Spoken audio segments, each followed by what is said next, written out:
Heyo, my name is Sarah, and today I will be doing the book review too. Round of applause, please. The third book in the Bourbon King series, The Devil's Cut by J.R. Ward. Just take a look at it. Just take a look at its grandness and its glory. This book. Oh my god, I was just like... Then again, it's from J.R. Ward, so what can I expect, just from that same reaction? So, okay, first, non-spoilers, 5 out of 5 stars, obviously, and this is the third book in the Bourbon King series, and I believe it is the last one here. So we pick up right after where the Angels' share ended, where Edward, the oldest brother of the Bradford family, is arrested. Lane has to try to figure out how not only to save his brother, but also to keep the family fortune going. And then we just get more stories from Jen, the younger sister, and we find more about the other brother, Max, who just mysteriously appeared once more. And for those of you who have no clue, it's basically just a great book series. It's like, what's the word that it's always scandalous. If you love books with scandal, oh my god. The first one, of course, is called The Bourbon Kings. Main characters in that one is Lane and Lizzie. Then the second one is The Angels' Share, where we get to meet more of, say, Edward and his love interest, who is Sutton Smith, who is now CEO of a rival company to the Bradford family. And thus, a murder happens. And so this kind of wraps it up. I wish it did. I wish another scandal happened again, so we can continue with this glorious series. So yeah, that's as far as I can get into non-spoilers without giving away many spoilers of this book. So yeah, J.R. Ward fans, if y'all fans of the Bourbon Kings, you better hurry up and read this, because it's like... And that's as far as I'll get into non-spoilers. 5 out of 5 stars, amazing. I just can't through this whole book, and yeah, that's as far as I'll get. So, bye, non-spoilers. Spoilers. But before I get to spoilers, I must do one tiny thing. Yeah, I'm back. I had this t-shirt made. Team Edward. Hashtag Team Edward. Parentheses. Not Colin. The Bourbon Kings. I have pledged my allegiance to Edward Bradford. Y'all should know he's my favorite character by now. So, woohoo! With this grand, beautiful shirt. Hashtag Team Edward. Not Colin. I love that. So yeah, let's get straight to the spoilers of this book. First of all, I would like to let's talk about Max. Cuss, in my mind, in the last book, because we knew Edward was taking the fall for someone important, because he would always take the crap from their father. So I was thinking, Max did it. He came back to the family just to off his father, and he killed him. He killed William. He didn't. Well, there goes away that theory. He has a Harley. Like, the very first point of view we have of him, he's riding his Harley. It's like, oh, okay. And he's going faster and faster and faster. It's like, if you're going to have a wreck, leave the Harley out of it. But it's like, we also get to see his personality, how he's practically running away from his family because of, like, the terror and stuff that he experienced as a kid. And he's, like, still, like, in a way haunted by his father's ghost. So it kind of makes you understand why he thinks the way he does, including a very important secret I will get to. So yeah, we open up with Lane and how, he's just thinking of all these troubles and stuff. In the first chapter, he kind of recaps on what's been going on, how he's very unsettled, how Edward took the fall because he knows his brother took the fall in a way. And he's just still trying to figure out how to get out of this mess that his father, who is thankfully rotten in the deepest circles of hell, is dead. But they're just having financial issues, like And oh my goodness. So he's outside talking with the groundskeeper, and you know what? Lane, if you see a woman walking by a river in a white dress, that's La Llorona. Don't! Yeah, because he's seeing a woman walking around. He's like, am I seeing a ghost? Like, no, La Llorona. No. Shoot. And so, we get to see more of Jin, because I actually like Jin a lot. I mean, really a lot. You know, like she's so used to living in style and stuff, but you can also see how much she actually cares about her family in a way. So we see her, Richard Pitford. He got off real lucky, and how he keeps abusing her, but she, in a way, still has a slight control over him mentally. And it's like, but she makes sure that no one knows, especially her daughter Amelia, who we also see that she's trying to act like a real mother to her daughter, who's 16 and so forth. Samuel T. He is such a player, but I like him.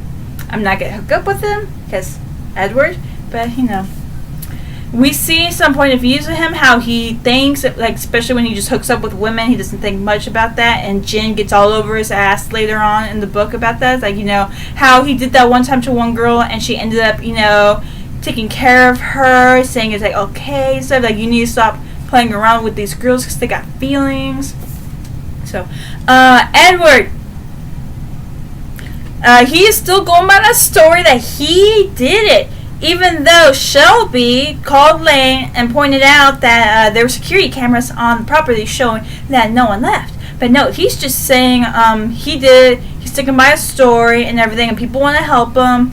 Lane takes this information to Merrimack, who I once had respect for in the second book, but now I was just like, just die. Die. Because Lane shows him this, but Merrimack's like, well, what about all the other ways that your brother could have gotten off the property, off the ranch, blah, blah, blah. And, you know, there's just one truck with a crank. No, there's other trucks with a crank. And Lane's like, are you just doing this because you don't like rich people? It's like, I do it because it's the right thing to do. No one should be above the law. But the way how he was saying it, and that damn smirk of his, I was like, just die. Leave my Edward alone. But you know, Edward gets a few more people to visit him, like Sutton Smith, because she's been going out with the mayor, but like the mayor's like understanding. He knows that she still loves someone else, and it's like, I won't take any hardship on that. If your heart belongs to someone else, it belongs to someone else. I like him, even though some people didn't vote for him. They're like, I like you. So yeah, we go to Papa William. I'm not even calling him Papa William Bradford's like burial. I'm with some of the people okay, it's Jin, Amelia, Lane, and Lizzie who get in his car to go to the funeral. And they're like wondering, why can't we just dump his ashes on the side of the road and be done with it? And people are like, I second that vote. We didn't like him at all. I double that vote! And so they go, but it's like, you know, stalkers with a license, aka paparazzi, are not just camping out at the estate at the Easterly mansion, but they're also around the cemetery. Not like at the gates of the cemetery, but in the cemetery. That's taking it a little too far, paparazzi people. You know what I mean? So Lane does like a whole vroom, getting around the paparazzi. There's security. Woo! And, you know, they go put him in where all the Bradfords are buried. But hey, Max showed up. I was like, hey, Max, I don't like you. Until I finally got to meet him. And so, you know, they bury William, like all cool and stuff. And then all of a sudden, the bitch is here. I feel the bitch. She's coming. The bitch is here. There she is. Chantel shows up. It's like, we only got a cameo of you, bitch, in the last book. And I was glad with that. But no. Somehow you found out about this and you make a grand scene out of it. Even going like, this is my baby's father's place and blah, blah, blah. It's like, oh my God. And Lane's like, just get some of the people out because Samuel T is also there. And so, Max gives Amelia a ride on his Harley, and they go get some ice cream. There could have been a sidecar. No, how dare I say that for a Harley? There's no sidecar. I would follow them to go get that ice cream. Samuel T takes Jin home, so Lizzie is still there. But, oh, Jin. Before they leave, she, gets close enough to Chantel. She puts her hand on the baby bump, and she's like, I curse this child. Oh my god! Jin! Oh my god! Samuel T's like, okay, witch doctor, but oh my god! Jin, really? I understand you, making it cool with it, but you just gotta make that grand exit. It's of course, sadly, Chantel does lose the baby 5 minutes later, but really, Jin? Really? I was like, you girl, you cray in a good way sometimes. So it's yeah, sadly Chantel does lose the baby, but that kind of has a weird psyche on Lizzie because Sutton shows up and there's people that she's telling to go get ambulance and stuff, but Sutton's on the side of the, I think you call it a mausoleum for a family cemetery thing, and she's with Lizzie who's throwing up. Because we found out earlier she was doing the same thing. And she says this, I think I'm pregnant. And her and Lane were talking about saying later on in the future we'll have kids, but we'll take it time right now. And she's like, I think I'm pregnant. So we got that bomb going around. So it's Miss Aurora, she's not doing so well. The cancer's getting her. She's in a coma. Everyone's already making arrangements for her funeral. People are waiting for her, wake up in a way. And it's Miss Aurora. It's Lizzie found a knife behind one of her pictures, and she's wondering why. And then again, Lane went on a knife hunt because there was a knife missing from Miss Aurora's knife holders, and he's thinking that's blasphemy, where's her knife and stuff, but we find out why her knife was hidden all this time. So, if you think the Lizzie pregnant bomb was, there's another one that's working because Max had to get called on from a bar because he's drunk, and Lane walked in on that one. And there was a little bar fight, and Lane was driving him home, and then he parked, and he was getting all mad at Edward, and then all of a sudden Edward just starts. No, I take that all back. It was Max. Max gets in a bar fight. Lane drives him home. He pulls over and gets angry at Max, calling him a coward and everything from running from the family and his duties and everything, knowing you've always been a coward. And then Max starts bawling. I mean, he's not crying, he's bawling. And then he said Edward didn't kill his father. He killed our father. What? Did I miss something? What? Huh? Did I misread that one? Did I misread that? No? Huh? William Bradford was not Edward's father!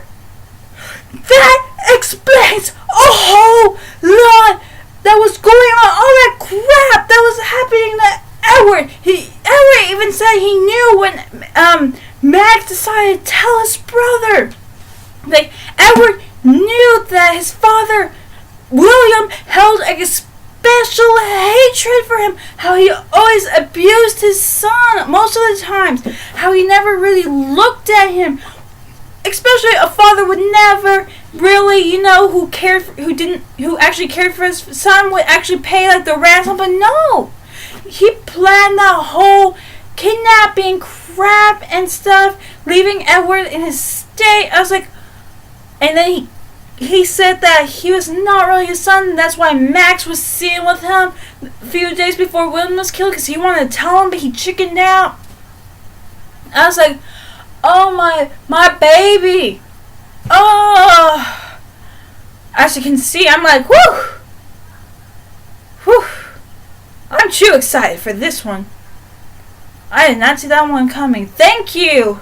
Thank you, J.R. Works. I did not see that one coming. Whew, and now I'm getting chills. So yeah, now that's out there. Edward does go see, Max does go see Edward, and that he does say he knew about that and stuff. Like, so he, lifted a little bit weight off of, Max. So it's like, oh my god. When Lane finds out Lizzie is pregnant, he's like a little stunned at first because he thinks he's gonna be like a bad father, like how his father was to him. And like, Lizzie's saying how much you care about these people, how you look after them and stuff. You're gonna be a great father. And then he's like, I want a do-over. I want you to do this over again. She's like, what? We're supposed to go through this stuff all together. I'm supposed to be by your side and all that stuff. I had to be there when you did your first test. Let's do it again. He goes to get a pregnancy test. And she's like, well, I was going to do it again just to double make sure. She's like, okay, I'm right here. Here's the stick. How do you do this? It's like, oh, Lane. You're a good person. And so, like, they do the whole pregnancy testing again. It's a positive a second time, and he's like, we're pregnant! It's like, oh, that was adorable. I really wish there was a time skip so I could have seen that happen. So it's like, so Jin, she knows that she's done so much bad. She has sins of her past that are coming back to haunt her, and she wants to do right by her daughter. In doing so, she wants to tell Samuel T because she's afraid that Richard is this close to killing her. And so she drives up to Amelia's school to drop her off to take her finals, and she comes back like full blazing. She goes to Samuel T's. She waits there, falls asleep, gets a nap, and Samuel T's there and they're talking, and then she starts throwing out hints about Amelia and her birth. And then Samuel, he just goes ballistic. He calls her, of course, you bitch. And he's like calling her all kinds of these hateful things and stuff. And he's like, I want a DNA test. I want a blood test proving that this child is mine. She's like, her name is Amelia and blah, blah, blah. And it's like, it goes badly. It goes so badly.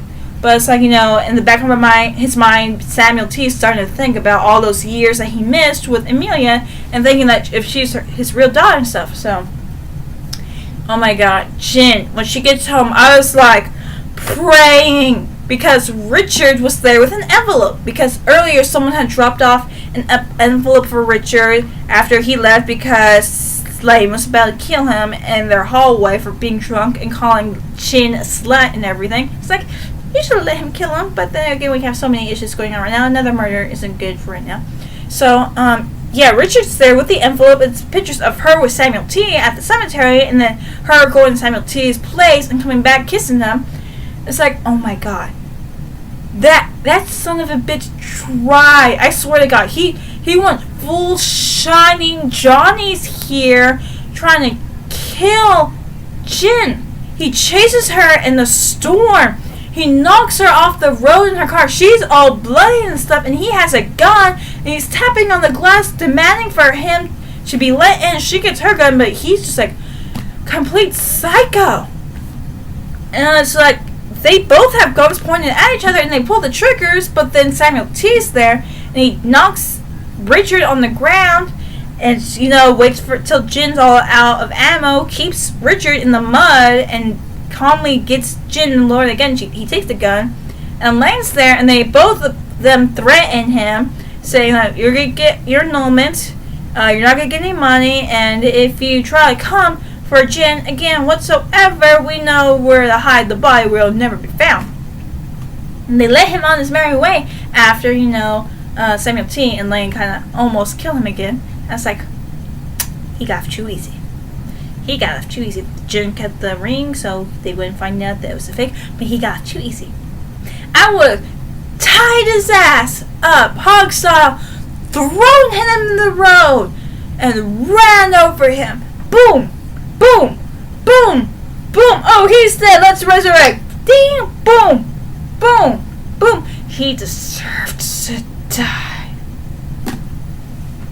But that's my opinion. Then again, there's a legal issue. Like, we don't need another murder in the Bradford family. So, the cop that showed up, he was all cool and stuff about it.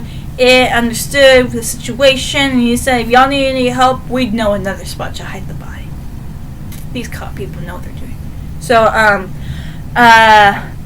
Miss Aurora wakes up and she starts screaming out for Edward. And so they tell Merrimack about the knife. Lane goes back to get the knife, and he starts wondering about how Miss Aurora could possibly have killed William Bradford. And he goes to the car. Merrimack shows up, and he's thinking he's planting evidence because, here's a woman that's about to die and stuff. So if she dies, and the murderer dies, and Edward gets off easy.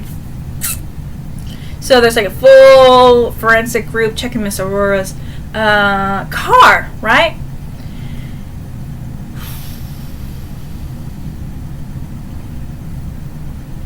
Edward is covering up someone's murder.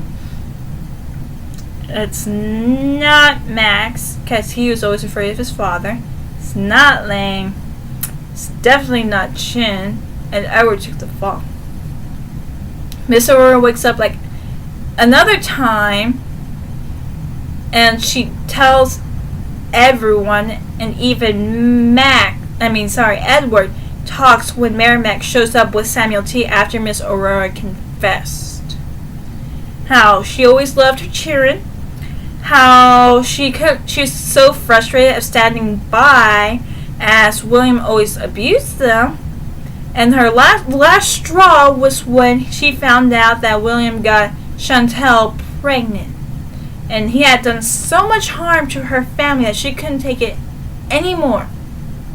That she took her car, and he had his heart attack, and she dragged him into the trunk where they found blood and all that stuff. And she cut off his ring finger just to go like F you. And she buried it where all that harm had done, and she left nature take its course. So it's like, and people were like thinking, this old lady, but all the children, all the Bradford children, like, have you ever met this woman? She can lift a lot for her size. Like she's like so lifting a man who's all limp is nothing to her. So she did it to protect her family.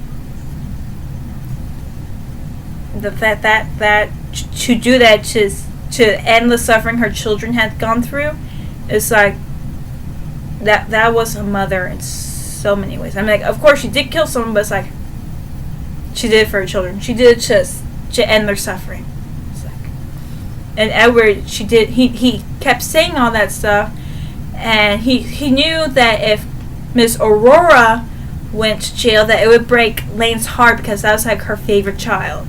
And he didn't want that to happen to Lane, so Edward took the fall. He even told her to get rid of the knife and everything, but she couldn't do it. She couldn't stand it that her son, Edward, went to jail. So it's like Edward's released. Him and Sutton are together. I was kind of hoping him and Shelby would get together, but them two were in love for a very long time. Everyone finds out that Lizzie is pregnant. Samuel T. and Amelia get to meet each other, and they spend some time together. And they actually get to see how much they have in common and stuff. And he even says, if you want to call me Dad, go ahead. And she starts calling him Dad. It's like now she has a father. And Chin's just like letting them do their thing. And Amelia tells Samuel T. not to tell anyone that she and Lizzie went to go see why Chin gave her that deposit key, and they found all of that gold. And Samuel T. thinks that Chin sold some of her mother's things to get the gold and stuff. But no, he discovers why. She didn't want to give up the ring because it was a fake, and it clicked. And so, we get to see her mother, Virginia, the little VE. And, she's walking around at night. She's La Llorona. And so she still thinks that Lane is Edward, and they talk, and he asks, who is his father? And we found out, back then, how a young girl in a great family was supposed to act, right? Well, she actually loved someone else, and, they understood how things went. And when he found out that she was pregnant, he understood that was going to be his child, but he would say it out of the way. He didn't want to give any dishonor to her. And we found out his father, William Edward's father, is still alive. We had the funeral for Miss Aurora. I was very sad about that. I was hoping like some miracle would happen. Max decides to stay home. It's like he finally faced his fears. Samuel T basically asks Jin to marry him. We got a future on the way for Lizzie and Lane and a baby. I wanted to see the wedding. I wanted to attend the wedding. And William, no, oh my God, no. Edward and Sutton go to meet Edward's father, who is the groundskeeper that's been staying on the easterly grounds. And it's like, he could see that how their father and son, because they have the same eyes. And, he wants to get to know his father as well. So it's like, that's how we end. Everyone's together as a big family at the reception. Lane's just thinking about all the trouble they've gone through. They have the money! All of those games that William was doing, we found out because Emil was always playing this game like Diamonds with a Y. That's like a Candy Crush, and the company name was one of the companies that William was doing. It was actually Success. We have the money to pay off all the banks. Mac, who is the master distiller, gets to keep a special strain that will make millions. For the Bradford family, for the bourbon, we get to keep the estate. We're out of debt, and we have something that's still making us money. Woo! We rich! But I'm pretty sure all the kids now know how to appreciate the money now. So yeah, we get that happy ending. Whew! Drinks are on me, people. I think I need a drink. And so yeah, Max is home. We got a future wedding with Jin and Samuel T. Max and his lady are probably going to get together. Because, William. Nope. Oh my God, why do I keep saying William? Edward and Sutton are together again. Shelby, she's with her guy. We're probably going to see more horse races from Neb. Because, And yeah. Lane and Lizzie are expecting a child. As you can tell by my reaction from this video, I was all like levels of emotion going around, especially when we found out a lot of bombshells going. So that's like, so many surprises! I gotta take care of her! It's like, oh my God. This was a spectacular wrap up for this series. I'm like, hopefully we might. I know we're not probably gonna get it, but it's visual thinking that we might get, a standalone with the little kids of, one can hope. It's like, and hopefully, please God, pick it up for a TV series. I still know it's on the limbo side, but please someone call that number and say we are ready to start filming, start casting. Because I need to start expressing these emotions to the TV. The Devil's Cut by J.R. Ward, part of the Bourbon Kings series. 5 out of 5 stars. It deserved that all the way. Hashtag Team Edward, parentheses, not colon. Bourbon Kings, people. Yeah. My name is Sarah, and, bye!